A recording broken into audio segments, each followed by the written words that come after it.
கர்த்தருக்கு ஸ்தோத்திரம். இன்றைய காலை மன்னா. அவர் நமது பாதங்களை காக்கிறார்.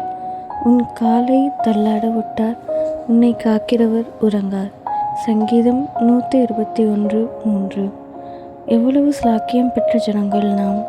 யுகாயுகங்களாய் நிலைத்திருக்கும் கன்மலையாகிய கிறிஸ்துவின் மேல் உறுதிப்படுத்தப்பட்ட நம் பாதங்கள் தள்ளாடுவதற்கு அல்லது அசைக்கப்படுவதற்கு தாம் ஒருபோதும் இடங்கொடுப்பதில்லை என்று நம் தேவன் வாக்கு பண்ணியிருக்கிறார். இதை குறித்து சங்கீதம் 40 2 121 3 நாம் காண்கிறோம். உன் வழிகளிலெல்லாம் உன்னை காக்கும்படி உனக்காக தம்முடைய தூதர்களுக்கு கட்டளையிடுவார். சங்கீதம் 91 11-12 இதை குறித்து நாம் வாசிக்கிறோம். அவர் தமது பரிசுத்தவான்களின் பாதங்களை காப்பார். 1 சாமுவேல் 2:9 இதை குறித்து வாசிக்கிறோம்.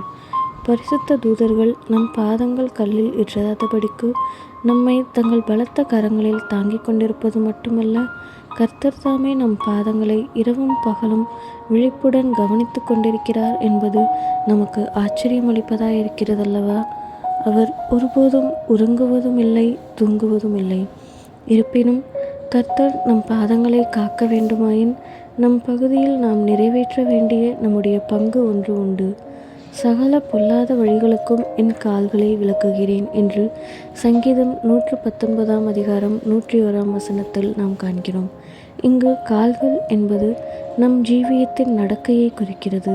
பொல்லாங்கானவை என்று அறியப்படும் யாவற்றிற்கும் நம் ஜீவியத்தின் நடக்கை நீங்களாயிருக்குமாயின் நம் பாதங்கள் அசைக்கப்படாதவாறும் விழாதவாறும் கர்த்தர் பாதுகாப்பார்.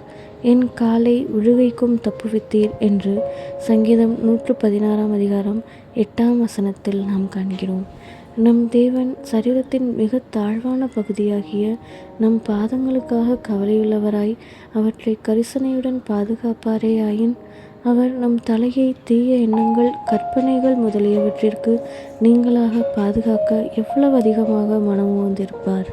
மேலும் தேவன் நம் சரீரத்தின் மேல் இவ்வளவாக கரிசனை உள்ளவராய் இருப்பாராயின் அவர் நம் ஆத்துமாவின் மேல் எவ்வளவு அதிகமாக கரிசனை உள்ளவராய் இருக்க வேண்டும். ஆமேன்.